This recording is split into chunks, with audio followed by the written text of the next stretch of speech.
I want to just say thank you for coming and participating with us in our community conversation. This is an opportunity for our board members to listen and learn, and we choose a particular content. And tonight we will be discussing regular school attendance. Attend today, achieve tomorrow. This topic is connected to Strategic Plan Goal 2, Responsible, Resilient, Empowered Learners. Outcome B, which is increased percentage of regular school attenders. We want all of our students to do well in school. However, the connection between chronic absence and a student's academic achievement is often not well understood. Regular attendance is the number one predictor of on-time graduation. Regular attendance rates have decreased in the post-pandemic years compared to pre-pandemic levels. And the purpose of our conversation tonight is to identify the barriers to attendance that exist, to identify responsibility for attendance outside of school control, and to identify ways to increase regular attendance rates among our student body. So I just want to share the structure of our evening for tonight. We'll have an overview of the district's attendance data, followed by a fishbowl model. So I would like to represent Kirsten Rue, Director of Student Services, to get us started.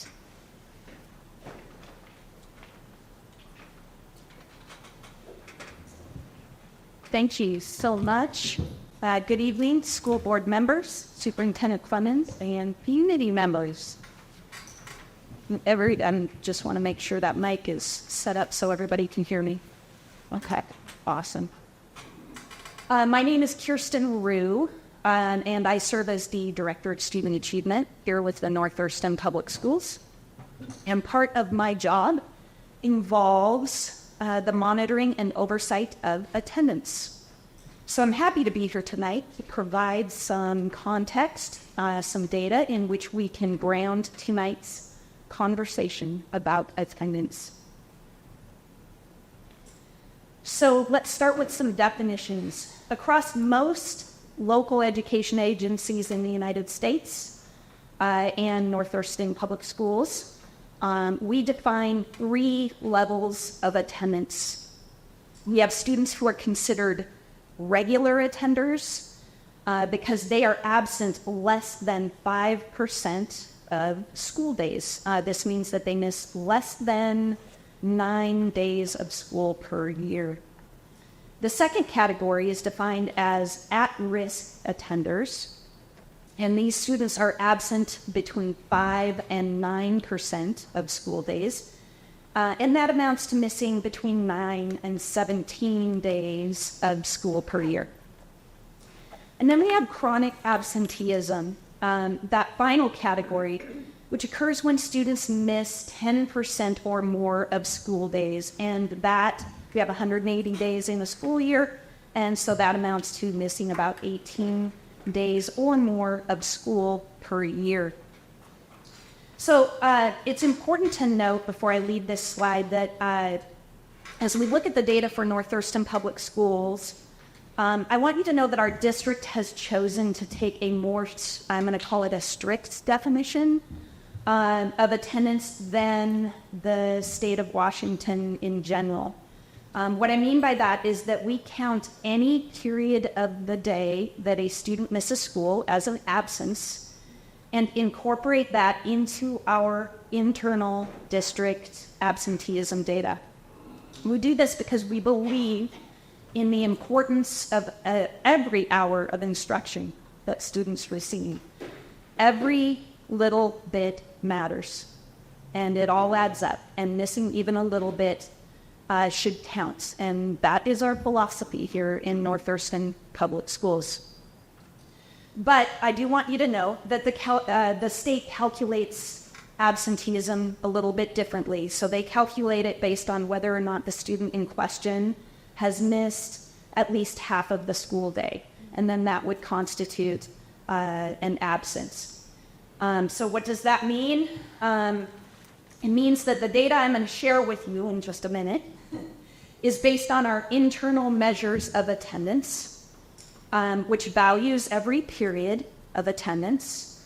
And if you were to go to the OSPI's website, for example, to look at our district's attendance, you would notice that our data looks much better and much higher than what I'm going to show you in terms of the percentage of regular attenders. According to the state, for example, last year, 65.4% of our students were regular attenders. But our internal district measures, which value every period, place that percentage at 30.25%. Okay, so just some context for the data. So let's look at our data then. This slide depicts the impact that issues surrounding the pandemic had on our attendance. The first bar right here represents attendance in 2018-19, which was the last full school year before the pandemic. The following two bars represent 2021-22 and 22-23, the first few post-pandemic years where in-person attendance occurred reliably. The blue on the top of each bar represents the percentage of regular attenders. The yellow represents the percentage of students considered at risk for attendance. The red represents the percentage of students considered chronically absent. So you can see that the percentage of regular attenders in 2018-19 sat at 55.5%, roughly, and then dropped dramatically after the pandemic. It dropped to 25% in 21-22, and then it rose slightly to 30.25% last year. So many people have asked me, why hasn't attendance fully recovered after the pandemic? Why isn't it back where it was pre-pandemic? And those who are, there's a lot of folks looking at that question, not just me. And there are some reasons that I'll point to, and I would imagine that we might, through the course of the discussion today, talk about some additional ones. But these are some of the common ones talked about in the research around attendance right now. So just increased rates of physical illness. And what's more, when we are ill, we sort of had this trend before the pandemic that when we were ill, we might try and tough it out and go to work or go to school. And we really coached people to change those habits and stay home when they're ill during the pandemic. And so we do have higher rates of absence due to illness now than we did before.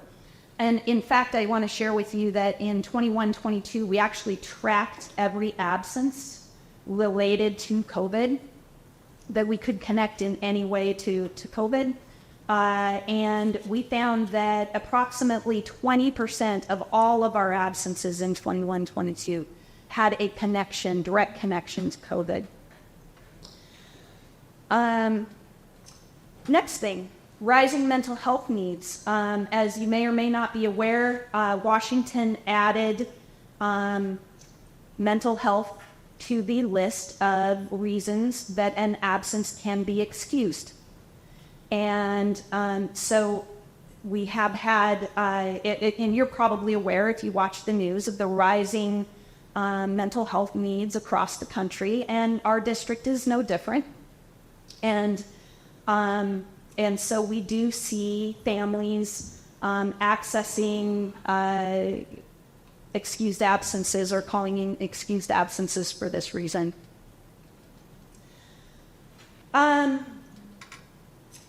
Student, family, community misconceptions about the importance of attendance. I'm gonna, in my words, I'm gonna call it, we maybe fell out of the habit of attending.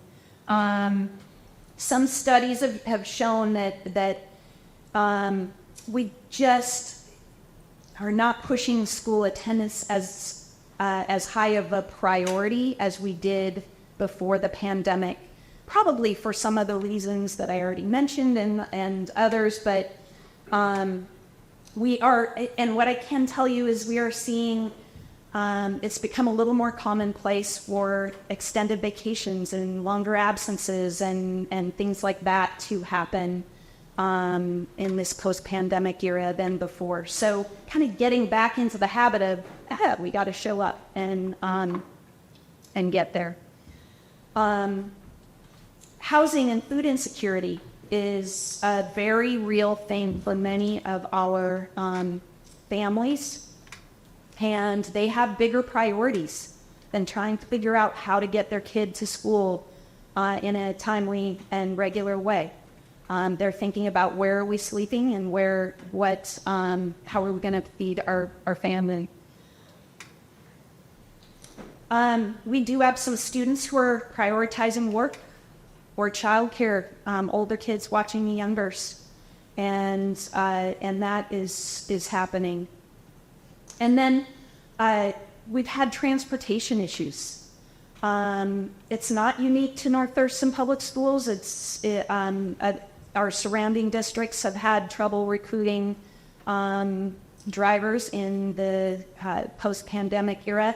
What I can say is our transportation department has worked hard to successfully, they're doing innovative things to recruit drivers, and we have increased our number of drivers, and we see far fewer routes being canceled than in 21-22.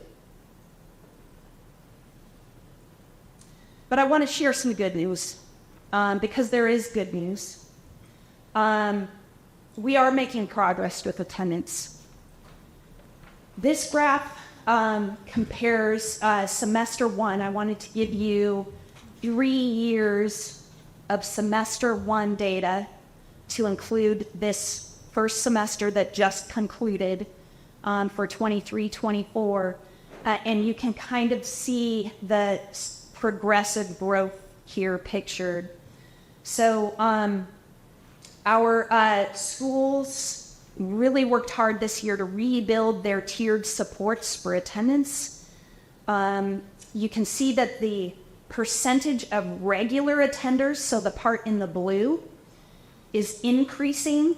And if you look at the parts in the red, that's the percentage of chronic absenteeism. That is on the decrease. That's exactly what we want and need to see. Between first semester of last year, which is the middle, last year's the middle column, and first semester this year, we've seen a 7% increase in regular attendance when we compare first semester last year, first semester this year. That's a good jump, and it's a bigger jump than we made between 21-22 and 22-23.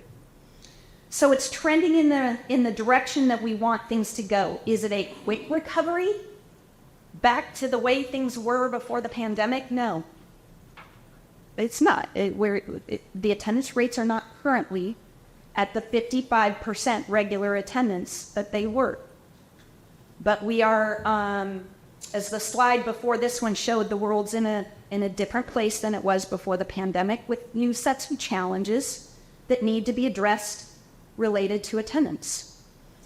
I do expect that North Thurston Public Schools will continue to see attendance grow and improve in a slow and steady fashion for this coming year and moving forward.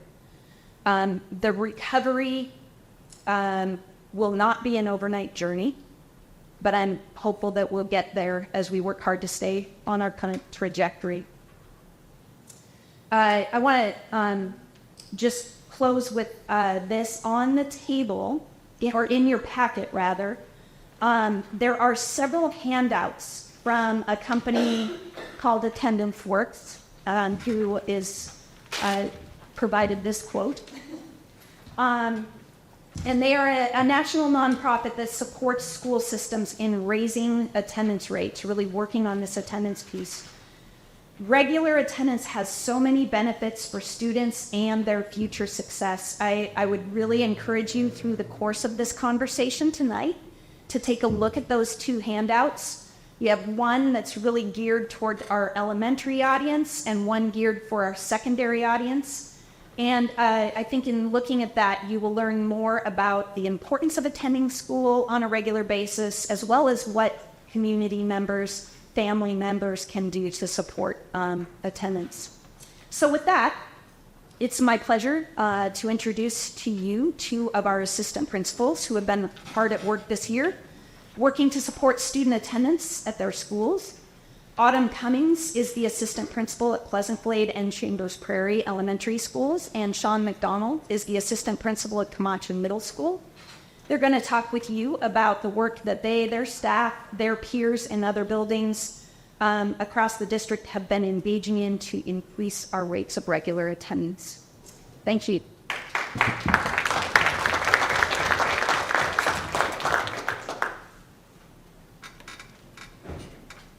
I am super excited to share about attendance at the elementary level.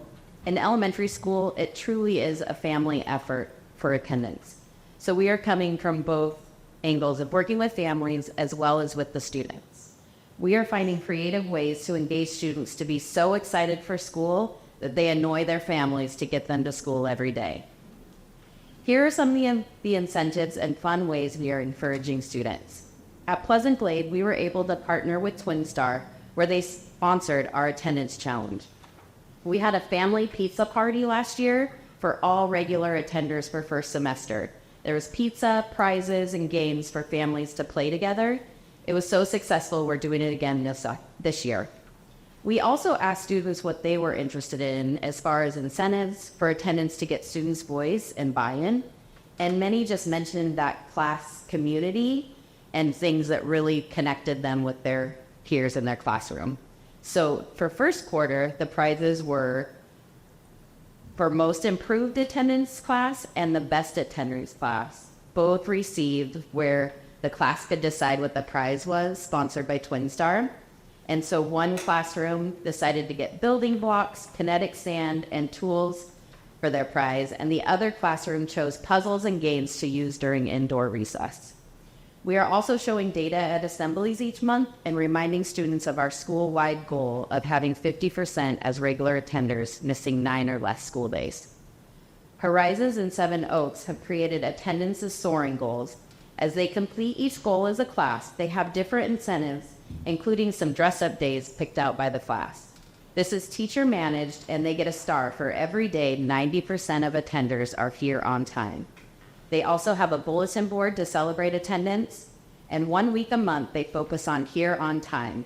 And they have a promo video to share, and the teachers get red tickets to give to students each day, as long as they're here on time, and they draw one student each day. They're sent to the office to get a prize. Horizons does an announcement each day that week, and the assistant principal dresses up as a hot chili pepper. Can you show your awesome outfit? And meets them at the model, but I brought it. But this is the outfit, and I actually had a parent yesterday. Like, where's your outfit? Because it's hot week. So they were ready. So she visits classrooms and meets them at the door when they're here on time. South Bay at assemblies, the highest percentage of attenders per grade level get to participate in a Minute to Win It game. An example of a Minute to Win It game they did this year is throwing Cheetos and trying to catch them on the teacher's head that was covered in whipped cream. At Olympic View, they have created a March Madness theme with a tournament bracket. This is a competition between classes, and the class with the higher percentage of attendees moves on to the next round. There's a bracket for primary and a bracket for intermediate. We have really been committed to working with families to figure out the barriers to attendance and how we can partner together. We recognize that illness and anxiety are big factors impacting attendance right now. We are focusing on building relationships with families so that they see us as a partner that can help them connect to resources and support them. This includes informing families of our master schedules to understand why being at school on time is so important. If they are 20 to 45 minutes late, they are typically missing foundational reading skills and social emotional lessons. It also can make students more anxious to worry about what they missed if they are late or if they miss a day. It's so important to establish these routines in kindergarten. Some examples that have come out of these conversations with families are setting up transportation, giving them an alarm clock, creating routine charts for at home for morning and evening, and/or individual incentives for students. One student, the mom had shared that the child just wanted positive validation from the adults at school. So we set it up that at the end of the day, he could come up to the office and get a Jolly Rancher and a high five from the principal or one of us on the office staff. This was such an easy thing for us to implement and really turned his attendance around. We can find creative ways together to support students and families by not only taking away barriers by connecting them to resources, but also cheering them along as they continue to focus on building these lifelong habits and routines necessary not only for attendance, but in life. It takes all of us. And now I'll turn it over to Sumner Friend. Good evening, Dr. Clements, school board members, North Thurston staff, families, and community members. Thank you for having me here to speak on middle school attendance. I'm Sean McDonald, the proud assistant principal at the Camacho Middle School. My hope is to share some of the work that we're doing at Camacho to promote attendance both proactively and through our work on developing a positive culture, and then to share some of the highlights that are happening around the district at the other middle schools. Each of our schools have developed a proactive schedule to calendar the Tier 1 attendance celebrations and our response to attendance throughout the school year. At Camacho, we have scheduled assemblies to celebrate attendance improvement, root beer float and popcorn celebrations with advisory classes, popcorn for students who have positive attendance, newsletter promotions to celebrate attendance improvement, gotcha drawings for lunches with friends or popcorn to promote attendance. Middle schoolers love popcorn. Advisory and grade level competitions and more. Our Tier 2 interventions include one-to-one meetings with students to create school connections for students and to commit to an attendance contract. Meetings with families to promote attendance, outreach to see how Camacho can increase support to students struggling to attend, and make connections with our families either at Camacho or in the community. Outreach looks like postcards or attendance letters. One of our more successful outreach efforts has been to meet with the families over a meal, to discuss attendance struggles and to brainstorm solutions. This small effort on the part of the school is all that may be needed to break the barriers that to communication when attendance is difficult. In addition to our proactive efforts directly targeting attendance, other efforts are in daily operations that contribute to students' regular attendance at school. A culture of kindness is a focus this year. This began with our district and building common assurances. The district common assurance is that all teachers will be in the hallway before and after school and during passing times to greet their students. This has been a positive practice that increases the attendance for two reasons. One, it helps to ensure that all students have at least one adult with whom they feel a connection with. And two, it helps our students to feel safe. And students have voiced that they feel safer when there's adults present in the hallways. Our Camacho building common assurance has been to create circles in our classrooms. The practice of circles comes out of our district initiative on restorative practices, but teachers use circles to further our efforts at building strong and safe classroom communities in which our students feel connected to their teacher and each other into our school. I have been in many classrooms where they have been implementing these circles and witnessed the power of the circle to connect students, whether proactive circles designed to develop expectations to address potential issues before they arise, or healing restorative circles that work through conflict. Students have taken to these circles. I have also seen the power of family involvement in the circles and the potential to build and extend community trust. As we know, when students have strong relationships rooted in trust and positive rapport with adults and peers, they want to be at school. The Camacho culture of kindness has had a positive impact on attendance. At our other middle schools, much like Camacho, Nisqually Middle School has developed a year-long plan to support celebrating success with regular attenders. Their attendance intervention team meets weekly to strategize interventions to support the most chronic totem attenders. They've found success in scheduling meetings with families and students to identify barriers and educate about compulsory attendance laws. The Chinook admin and counselors meet every other week to strategize interventions to support the most chronic offenders. The counselors actively make home visits to collaborate with students to create attendance agreements. The assistant principal has sent "We Miss You" postcards, as well as attendance letters to students moving towards chronic attendees or absentees. The Chinook staff makes scheduled positive and attendance phone calls called quarterly. One thing Salish has tried this year is to recognize good attendance by quarterly no tardy parties for students who have 0 tardies for the quarter.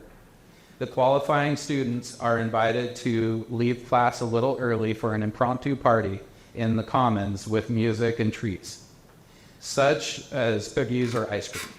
They have also started to recognize students who have good attendance despite challenging personal circumstances. These students get a special reward from the counselor. The largest difference for Aspire over the previous years is that they can tell you the personal story and needs of the chronically absent students because they are walking that path right alongside them. Aspire is doing everything they can to encourage attendance. Mr. Suling, the principal, has even found himself sitting on a couch in a home waiting for a student to come downstairs and talk with them. As he says, no one wants the principal hanging out with their parents. I think this story nicely sums up the efforts of all of our middle schools to create stronger connections and build on the culture of kindness promoted throughout Mudburston Public Schools.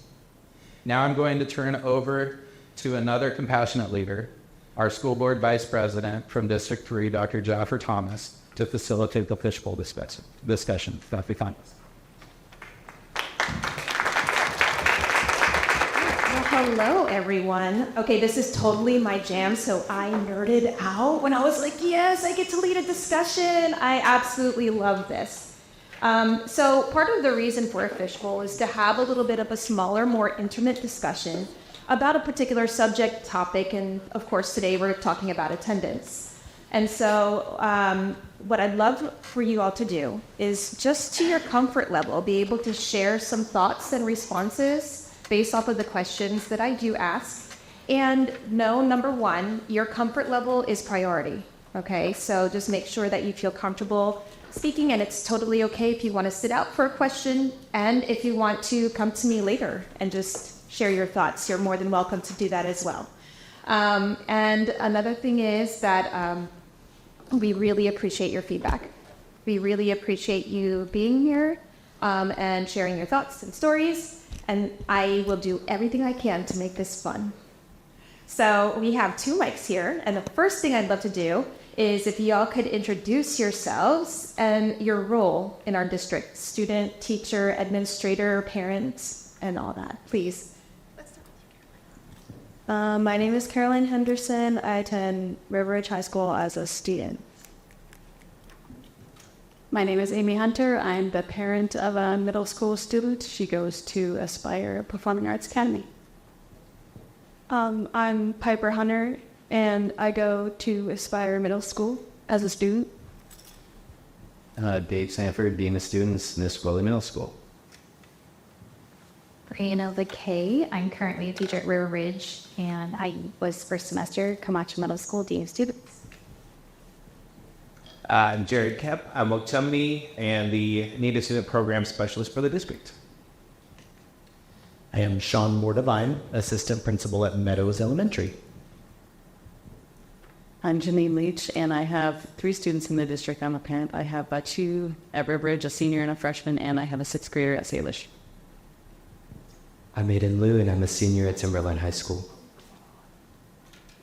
Well, hello. I am super excited that we have such, diverse group here with students and teachers, administrators to be able to talk and discuss about this topic a little bit. All right, so a couple of things. The questions are pretty big, and I do that for a reason because I want you to be able to feel like you could discuss what you want to discuss regarding these questions. And then we could dive into a little bit more specifics later. And if you see me writing, it's not because I'm doodling or anything like that. I'm just taking notes, okay? All right, so the first question. How important is attendance, and why? Obviously, being at school is very helpful with just like getting the base material for what you need for the next couple of days. Like if you miss a day of school or you miss a couple of days of school, you could be behind with a project, not just in one school or not in just one class, but like multiple classes as well. And so getting behind is just really harsh on just anybody. As a parent, watching your student get behind at both the middle and high school level, I would definitely agree with that. It's a mountain, and it becomes a giant mountain very quickly, and it feels very hard to dig out of. And so I can definitely appreciate that. I'd say I heard it earlier that anxiety feels like has increased recently, and I feel like so often when I talk to kids and parents, that's the number one reason. And then I find when you're gone, and then you do come and your parents convinced you, or the assistant principal talked to you and got you there, then you feel behind, like you mentioned, and then it kind of is this self-fulfilling prophecy in a way that if you get into that habit, it's hard to get out of that. It's already so great. I guess coming from the students that I work with on a regular basis, I think it's interesting to kind of pose the additional question, like, what is the quality of the attendance? If a student is there out of coercion, then attendance has less value than someone who, like the schools we heard from earlier, that actively look forward to going to school every day. When students attend and they're having positive, meaningful experiences, and they feel that their relationships with staff and administrators is authentic and specific rather than transactional and compliance recognition, then I think it's a positive. But I also see a lot of students who come to school as regularly as they can and struggle a lot every single day that they're going to school. And I feel like what they share is that as much effort and as struggle as they're putting themselves through to try, that's not being seen by enough people. So I guess I feel like the importance of attendance comes from the experience of the student and the family and the relationships that they may or may not have with that learning community. I think that attendance is important. It helps with the anxiety when they get behind. I've seen it, but it also really helps them feel part of the community. I've seen that help tremendously when they're building those relationships and showing up. Sometimes you have to start somewhere, and that's coming and building those connections with those students and community. Want to thank you all for sharing what you said already. Aiden, you have me thinking about the impact of students that aren't at school and how that can grow exponentially over time. Thinking about the struggle, missing a day or two, but when students miss a day or two or a month or two over the course of years, it can even impact them further.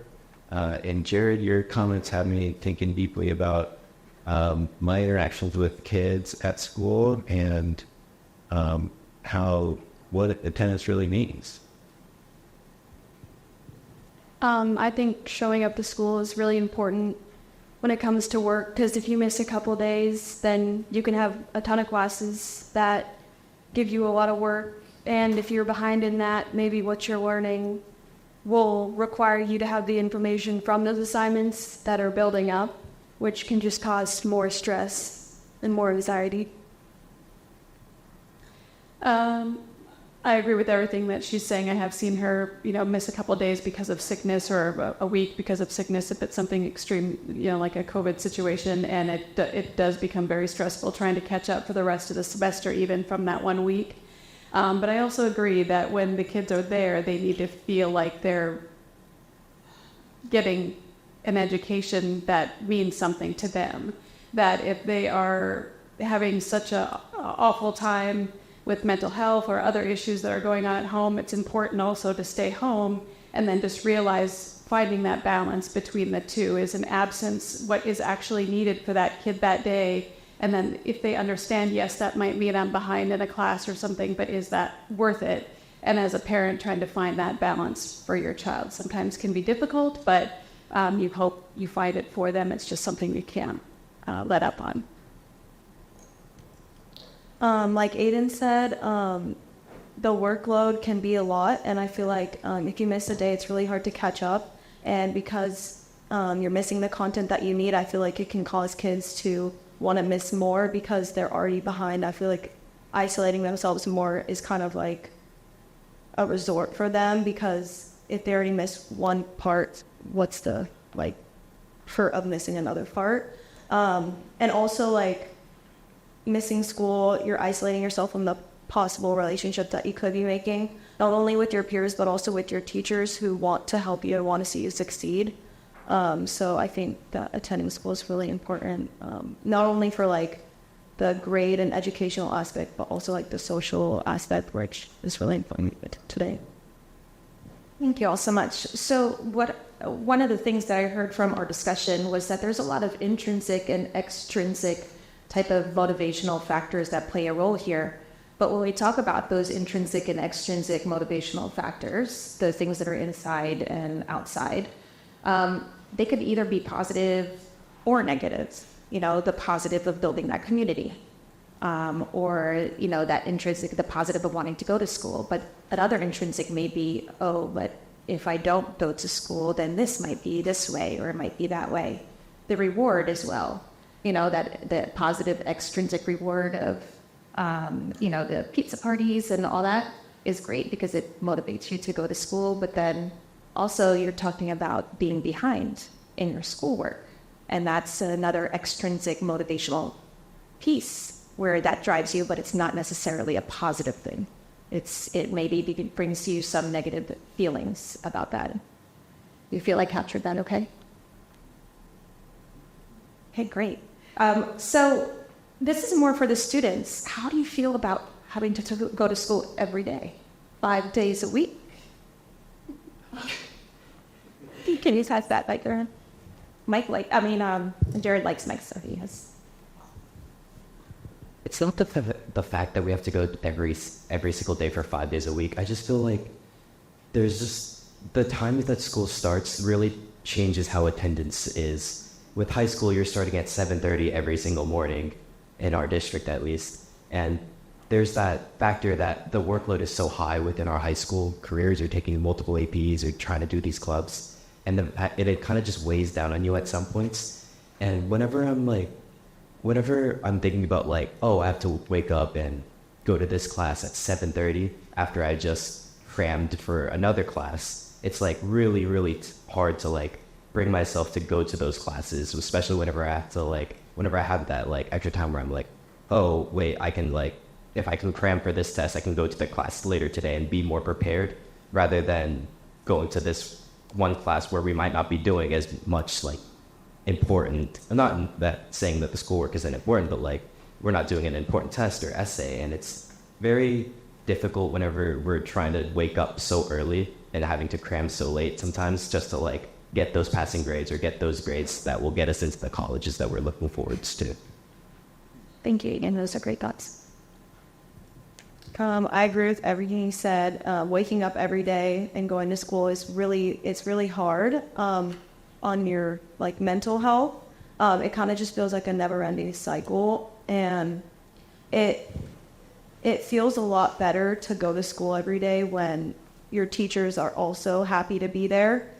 So having like seeing that within your teachers isn't gonna make me feel like why am I here, I guess. So when my teachers are like positive and happy, which I know is obviously hard, they're people too, it makes me want to attend school more. And yeah, like waking up for school every day, especially at the high school level, And it's like, I did all this for one test. Oh, but I have another test next period. It's really challenging. But there is obviously a great like outcome that comes out of it, to like attend and do good and want to succeed. Don't you feel? I think that 5 days a week is sometimes hard but necessary. I think there's so much you have to learn in a school year that you need all those days to really cram it all in. But sometimes it is hard depending on the week, and teachers and different classes can sometimes at the same time have a lot of tests that you have to work for. So I think just every once in a while, if there was a day just designated to catching up on all that work that students may have that's missing. Great, thank you. I have a next question on my list, but I'm going to skip a question really quick and go to this next one because it just seems right to go there. I heard a couple of times this cycle, especially with mental health. So it might have to take a mental health day, but then that taking off causes maybe this feeling of, oh my gosh, I'm so behind in my work.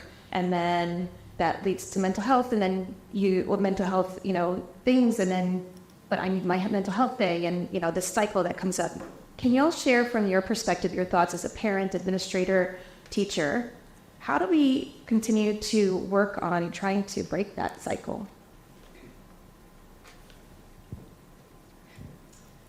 I mean, I think it's the same way for anyone who works, maybe in an office 5 days a week or does a job that requires that they're at a regular schedule. You just have to find your balance, and you have to help your child try to find their balance. Sometimes you can just tell getting up and going to school is just not going to be useful that day. They're going to go through it like a zombie. They're going to not learn anything. They're going to leave in a bad mood, come home in a bad mood. And it's frustrating to think, well, if I just send them there, hopefully they'll find something good about the day. I mean, you hope that happens, but, just as an adult, I mean, sometimes going to work, I just don't want to do it. And I know that I'm not giving 100% when I'm there. And, I just have to decide for myself. And that's what you have to try to teach your kids too. What is it worth it? Is it worth the negatives of not going and not being in class and not getting that lesson? And then struggling with homework or feeling like you're behind for the rest of the week? Or is it worth it? I mean, it's just something that is so individualistic. It's hard to just give a blanket answer for everybody. But as a parent, you just have to try to open your ears and realize, especially once they get a little bit older, they're not just little kids, maybe in a bad mood and throwing a tantrum, and they're going to forget about it 10 minutes after they get to school. The older you get, the harder it is to let go of some of that stress and anxiety, and you just have to try to work through it and figure it out together. And sometimes if you're struggling to do that as a parent, hopefully you have a school you can reach out to that can help you with that. But it's so hard to find an answer that's good for everybody. That's a great perspective, Ian. Thank you for asking this question. I find myself reflecting on the state of education in many ways, that there are a lot of pressures on teachers and students, and as an institution, we're often moving forward with an idea of progress. And this doesn't always take into consideration the specialized needs of each individual student. So there's that conflict that I think that you're shining light on with this question. If someone needs a break, how do they appropriately take a break, like a mental health day, without increasing the pressure and the demands that they have to perform academically? So there may be some changes that need to happen within our system to make room for those mental health days to be encouraged in a true and positive way. Thank you so much. So I want to speak to this in two different places. Coming from a teacher's point of view, I really try hard to meet my students right where they are. And there are several students that I have currently right now really struggling with mental health. And so when I look at that, I hear those students' concerns of extra workload. And my answer is always, don't worry about my class, we'll be fine. And the way I do that is I'm looking at standards, right? We've moved to a 4-point scale. I reflect on what do they need to know. And I try and minimize that weight coming from that perspective of the teacher to make that mental health day worth it for them. Because that's important and we need to value that. And I think as a teacher, that's that place. You meet them where they are, you know your students. As a dean, I actually worked with quite a few students in the same situation. And I really believe in building these teams. So I partner with the family. I've communicated with parents. I know where they are, and I want to encourage those moments. And so I've talked to our teachers, great staff to work with, and they just come together and say the same thing. Like, what do they need to know? What are these strategies? What are the standards that they need to know? And that was a big weight off of our students' shoulders and brought some of our absentees really in and welcoming in our doors because they felt valued and heard, not only by family, but the students. Thank you so much.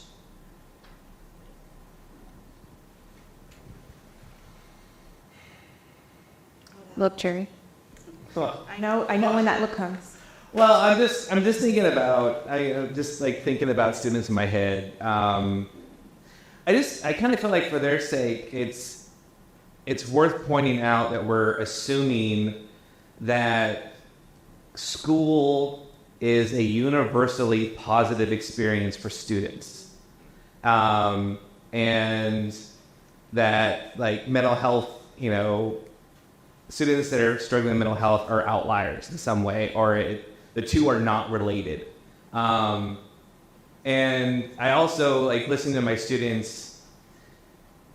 I feel like we don't often appreciate how much it may take a student or how much they have to go through to offer us the gift of their presence every single day, or even one day a week. And we don't often, and I feel like even as adults, we don't do this for each other. Like if we show up with 40% and give 100%, this system is not designed to recognize that as meaningful. You're still underperforming. Like, I've missed 2 weeks of school. I showed up one day. What I get from my teachers? Nothing. Missing assignments, stress. People, I'm going to be hypersensitive to like my environment. And, then you have the system fundamentally depleting for students. So say that student shows up with $1 and say they're in high school, right? Every interaction they have, so each period, they leave a quarter behind. And by the end of the day, they have nothing. And they have nowhere to go. And I feel like there's also this misconception, I work with a lot of amazing people who do see this and support opportunities for students to engage in this level of support. But I don't feel like it's quite recognized the importance that students sometimes, and adults too, sometimes need to check out, to recharge, to check back in. We always think it's just like going to school is like flipping a switch, and we don't often think about the amount of transitional support, things that may happen throughout a kid's day, throughout their educational career, through family, all of these factors. At the end of the day, it's about performance. It's the quantitative data that we can measure and report. It's seat time. It's academic progress. But then we also have to think like even bigger questions, like, well, what's the purpose of school? What to learn? And are the kids learning? Are they building meaningful, supportive relationships with their peers and the adults throughout their day? Or are they facing ongoing struggles? And I feel like I'm sure plenty of just about everyone here could probably have some similar story, but I see this every single day. And I also hear it from other teachers around the district, is like the students that I work with that are in the chronic category often will never miss certain classes, but will also almost never attend others, or will often be in our spaces or in our program events because of negative interactions with teachers. And so you start to see these pockets, and it's not just like the students that I serve. You see teachers in just about any building where they have these huge populations of students that are there before school, they're there after school, they're there during lunch. If they're not in their scheduled class, they're with this teacher. And I think it's a lot about the relationships and looking at not quite thinking critically about the assumptions that we may make about attendance, but also making sure that we're looking at the full spectrum of assets that our students and our staff can provide in those everyday little connections. Thank you so much, Jared. What? Brandon? Okay. Absolutely. So I am 43 and I need eyeglasses, and to get a doctor's appointment, I can schedule for July is what I can get when I look into the community. So the connection to that is at school, I'm now our school's 504 coordinator, and I'm working with a lot of families that child has suspected anxiety or suspected depression, and we're looking at getting them access to outside support. And what I'm hearing overwhelming, like again and again, is that I'm on a waiting list. I'm on a waiting list. And we at school, we like to be facilitators of, coordinating any outside services that students are getting in the area of mental health, and then partnering with those professionals outside of school. I feel like it's difficult to get that ball rolling, and a lot of times there are moments of true crisis that children are experiencing, and they need that support now. And so I think, how do we get out of that cycle? For me, is more immediate access to these critical moments that kids are having. We are very lucky to be in a district that we do have at Meadows Elementary. We have 2 days a week with a mental health specialist with us. She could be with us every day to help students and teachers kind of persevere and keep going and get to know what the true challenges are. Our staff is talented, cares about kids, and I think they're trying to balance also the academic rigor and recognizing where every student is, and hopefully see that what you're talking about, that the environment is often setting them up for failure, not recognizing what they are bringing to the table. And I think we're trying, but I think there's still a disconnect there with teachers trying to help students have the skills they need by graduation, and having that mindset and feeling ill-equipped to deal with some of the emotional support needs that they're seeing right in front of them. And we're trying really hard. I think we need more outside access for families too. Kind of forgot the question. I was still talking about the mental health aspect. I would say anxiety and mental health seems to be a very common thing to say, and I agree with that 100%. What I do know about anxiety is that it could be caused by so many different pressures, and so I'm wondering and thinking about a lot what kind of root cause investigations. Is this just school pressure, academic pressure? Is this I'm a senior and I don't know what I'm going to do next? Is this my friends are all mad at me for whatever reason? Is this I don't get along with a teacher? There's a lot of different ways that anxiety can be caused, and I just hope that we're looking at root causes too. Thank you so much. That was a pretty deep discussion, and I definitely appreciate that because I think it's needed. And I think it's also needed to understand from different perspectives how we look at mental health, as well as mental health has come up as, in just our little discussion, as well as the research and the data that mental health has been a driving cause for absences in schools. So I definitely appreciate that, that information. What are some of the other reasons, and this is probably more for the students, but what are some of the other reasons that students may be absent from school? I feel like there's like a lot of external factors that students really cannot control whenever it comes to attendance. Like, for example, like a family death may have occurred, and with that, all the students are thinking of is just, oh my goodness, my family, in which they should. And I feel like our school sometimes does, or our district sometimes doesn't, like, some teachers just feel like they aren't attending to the students' needs, rather than they're just saying, oh, how can I help you make up these assignments that you have missed? And it's really difficult to like just come back from such a huge family impact on the student's mental health, just to come back to school and just say, hey, just do your missing work and just catch up on what you've missed, because it is a serious problem that I've seen like throughout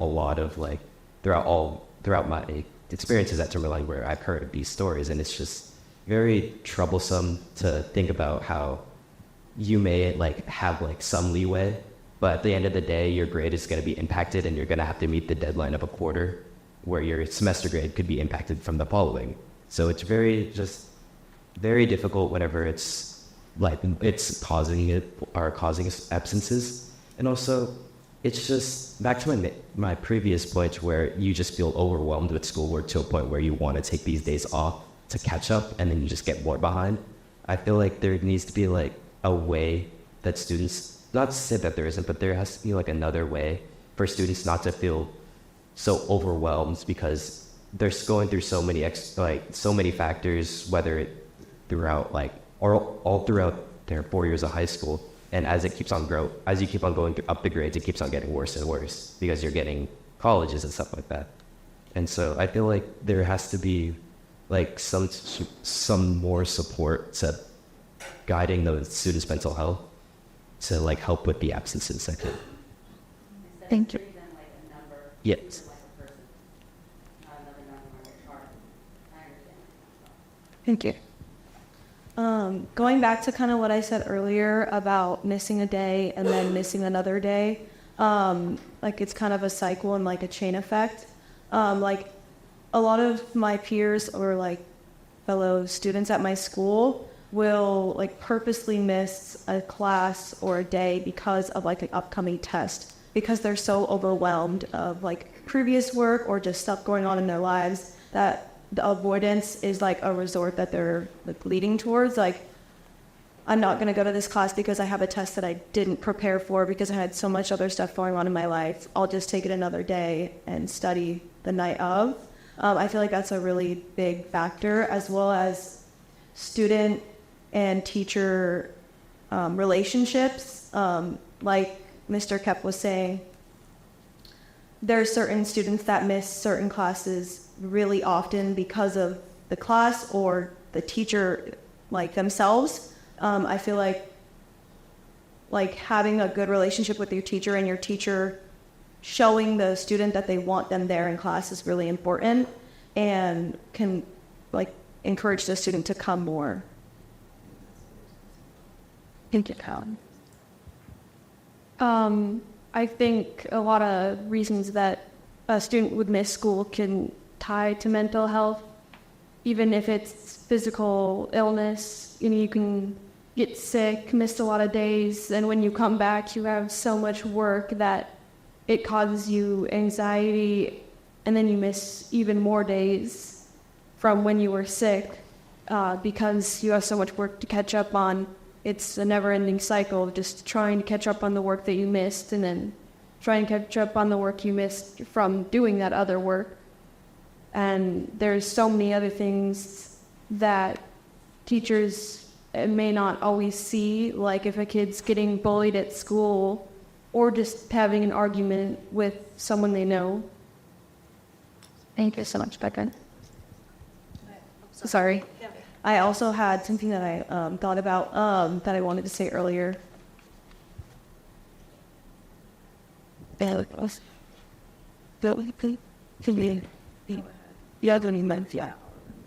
factor to like why absences are so high is that the reward compared to the stress that the student goes through feels like it's not worthy of all this late night studying, all these nights where you're going through arguments and going through so many other factors.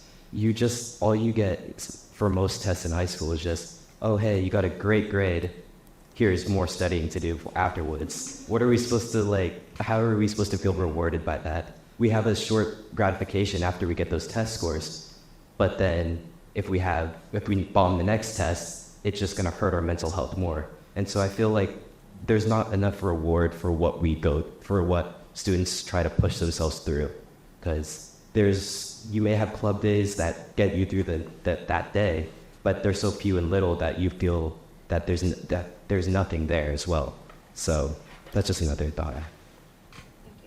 I remembered. So a lot of my teachers will lay out the schedule of the week as to like what we're doing. And I think that there's a lot of pros to that because it kind of prepares the students for what they're going to be doing in the week, what they're going to be learning. But also for like certain classes, there's just certain days that are built in, like work on your essay for this day. And I feel like a lot of my peers, especially in AP classes, will purposely not show up guilty to that day because you're not missing any content. It's like a class that's built in that you're able to work on your essay for, say. So I feel like that's like a time where students can take to themselves, skip the class. Maybe it's not as well beneficial because you could take the time to do other work for other classes and relieve the stress for later on in that day or week. But I feel like that's also a factor as to why students maybe not go to certain classes because they have built-in work days. Sure. Go ahead, Abe. I just have a question about some of the things that I've been hearing about how some kids might skip a certain class because of the kind of relationship they have with a teacher. Does the school district have anything in place for kids to actually give feedback about the teachers that they have? I mean, I feel like when I was growing up, there could be one generation after another that would just say, oh, that teacher's always been like that. You just got to get through the year. And that's just not okay, and I don't think anymore. So I just don't personally know as a parent if there is a way for kids to actually evaluate their teachers, and if someone is looking at that and seeing the same complaints over and over, or seeing a pattern of kids being absent from that class. I mean, is anybody tracking that or knowing of the details of that? Yeah, thank you so much for that question, Amy. That's an awesome question. And after our fishbowl, I would love it if someone could address if we do have a system in place. Amy, I can mention something called CEE data. You can look up. It's a little bit more general. It's not specific about teachers, but you can get a snapshot of the impression of what kids think about the school. And parents are invited to that too. There's another family survey that goes out. If I could pivot just a little bit to go back to your original question about other attendance issues, I spend my time working with middle school students, and as I think everybody can relate, it's a fascinating and complicated time. One of the things about it is that parents and families, adults, have a lot of influence on the decisions of middle school students as they're developing their own kind of independence in their decision making. And I spend a lot of time educating families and students alike into what Kirsten pointed out. We could call this group misconceptions about the importance of attendance. I think that we're in a particularly complicated time with, I'm not sure if misconceptions is the right term, but with that term. We're re-educating some families that maybe a month-long trip in the middle of March might not be the best, although like cruise tickets are really cheap that month, something like that to help prioritize education, as well as I think that as a society, we made a statement that the health and wellness of us as individuals was paramount during the pandemic. And now we're trying to re-norm that making sure that we attend school is really important again. So there's, laws around education and that makes it mandatory for students to attend, but we put that on pause in such a way that that we're in reset. So there's an education that's happening again to shift that. So I just wanted to bring that up with the misconceptions. No, I definitely appreciate that. Thank you so much. And this is the whole reason for the fishbowl, for us to be able to understand some different perspectives and bring in some more ideas and thoughts. The reason for the bigger questions, the bigger, broader questions. So this next question is, it's a big question. And being cognizant that we have 10 minutes, this is what I'd like you to know, that if you don't say everything that you want to say during this time, just please know that myself or any other board member is available to speak with at any time regarding this question or any of the questions that we brought forth. So my next question is, how important is physical and psychological safety to the attendance of our kids?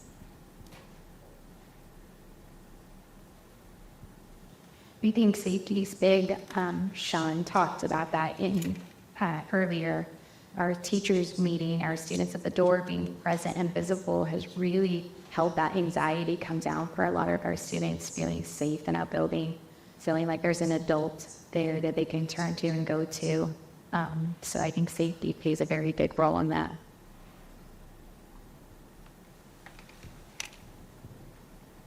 I think safety is really important, and sometimes the student can communicate with the teacher or the parent, but one thing I think doesn't happen as much is the teacher and the parent communicating, which could help safety issues with emotional and physical, because a teacher could maybe know about some student getting bullied or having trouble in school that they don't communicate to the parent.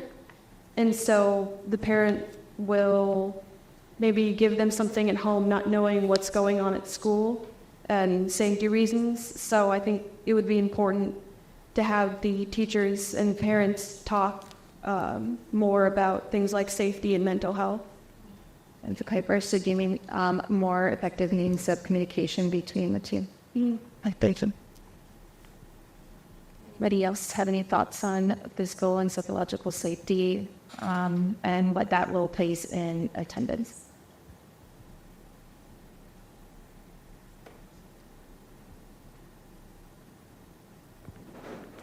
I guess what is difficult as a parent is sometimes you don't maybe get all the information from a student because they don't want to feel like they're breaking the trust of their friends. If their friend has told them something and, you know, my daughter has said to me, don't get involved, don't say anything, don't tell anybody I told you that, or whatever, because they feel like it's violating a trust, or they're violating some sort of unspoken rule that you don't want it called to attention, that the kid's getting by or whatever it might be. So I don't know what the answer is to that. I know sometimes if kids are chatting through different social media, if that's a way for them to feel more comfortable about getting things off their chest or finding someone to talk to. But I think just sometimes as a parent you feel like there's a wall, and not that I didn't feel it as a high school student or a middle school either. You didn't want your parents involved in everything, but maybe if there is something that the schools can offer, peer groups, or with that maybe don't necessarily have somebody that works in the school every day, that the kids can feel like they can just talk to that person without worries about, they got to look that person in the eye, or they got to wonder if that person is going to say something to a teacher or whatever. I don't know what the answer is, but I do know that there are frustrations that kids maybe don't talk about because there's this other either pressure or self-limitation to bringing even more attention to themselves by saying something. And I find that that's hard as a parent because you do want to just fix it, but you also want to respect the privacy of conversations between friends. And so any ideas out there on how to overcome that and try to help without making it worse is an issue that I think maybe most parents, or maybe it's just me, deal with.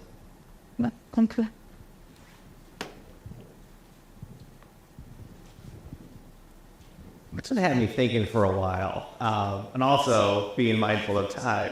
I would say, it's important, but I'm thinking about the interactions I've had with my family's relations. We've been back from COVID, and one of the things, I'll have these conversations with families. And then I'll talk to administrators, and everyone is following the book, following the procedure, and I'm reassuring the families that the district and the school and the people involved are doing everything they can appropriately and professionally, make sure that your student is safe and secure while in our care. But it's the last part that I feel like is the more important part. I feel like, safety is really important, but safety without caring is nothing really. I would say that the number one thing that all my families were looking for is obviously a family's gonna is my baby safe? But like the biggest barriers I've had to help school leaders and folks like navigate is like, yes, like you've done your job, but they don't feel like you care. You need to make them feel like that you care about their kid like your kid.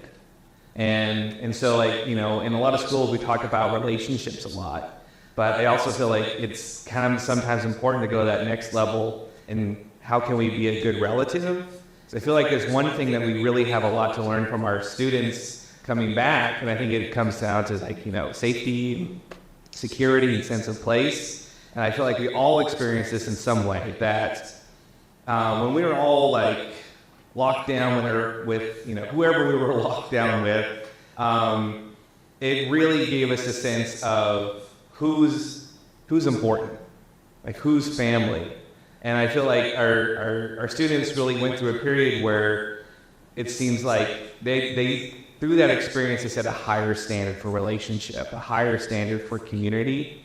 And I feel like, you know, with the struggles that we're facing and we're making progress, I feel like opportunities like this, like they're going to have the answers. You're going to have the answers. I think the more that we can break down the barriers in conversation, the more we can all feel safer, more secure, and cared for.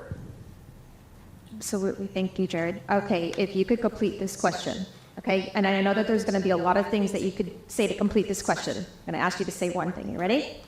One thing that my school can do to support student attendance is Building more authentic connections with families. Acknowledge and celebrate even the smallest success in improvement. I agree with that. Like finding ways to celebrate students and also help them feel rewarded for what they have done and what they have gone through. Yeah, show their appreciation for their students and all the hard work that they're putting in. Just making sure that each student feels seen when they're there every day, that they don't wonder, would anybody miss me if I was gone today? That's a horrible question that any kid should have to think, and if they know that that is not the case, then I think that would be a big accomplishment. Yeah, just making sure that you would understand everyone in the room and understand what they're going through, and that this teacher is helping students with what they're going through. Amy, thanks for that. I was thinking that what we can do is try to ensure that all our students are seen, even if they're not there that day. I would also agree. That really stood out to me. I think just having those authentic relationships with family and our students, letting them know that we care and we're excited they're there.